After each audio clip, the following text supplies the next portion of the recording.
आनंदी ने यह शादी बड़े अरमानों के साथ की थी। उसने सोचा था नया घर, नया परिवार और नए रिश्ते मिलेंगे। पर ससुराल की दहलीज पार करते ही उसे समझ आने लगा कि यहाँ रिश्ते महसूस नहीं किए जाते, बस उन्हें निभाने का अभिनय किया जाता है। घर में सब थे, सास, ससुर, देवर और उसका पति भी, पर किसी के पास उसके लिए वक्त नहीं था।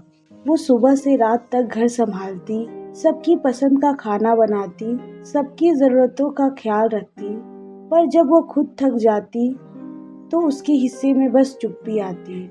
उसका पति अक्सर कह देता, तुम ज़्यादा सोचती हो, और बात वही खत्म हो जाती।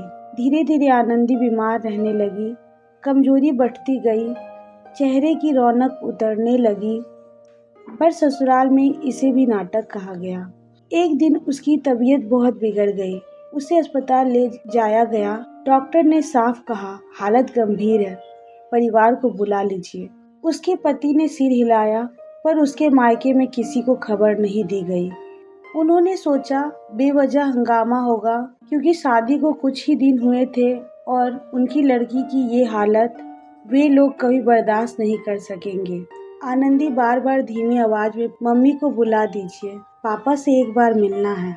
उसका पति पास खड़ा था, पर उसकी आंखों में बेचैनी नहीं थी, बस एक अजीब सी दूरी थी। दिन ढल गया। अस्पताल के कमरे में मशीनों की आवाज गूंजती रही।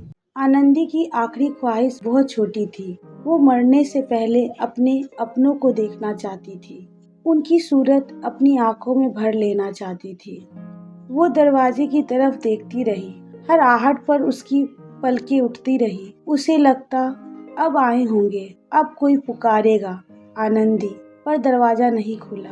उसकी सांसें टूटने लगी। आंखें खुली थी, पर उनमें अपनों की तस्वीर नहीं थी, बस अधूरा इंतजार था। और फिर मशीन की आवाज एक सीधी रेखा में बदल गई। नर्स ने धीरे से उसकी आंखें बंद कर दी। आनंदी चली गई थी, बिना अपने अपनों को देखे। लेकिन कहानी यही खत्म नहीं हुई। जैसे ही मौत की खबर फैली, अचानक सबके पास समय आ गया। घर लोगों से भर गया। रोने की आवाज गूंजने लगी। लोग बोले, हमें तो पता ही नहीं था हालत इतनी खराब है।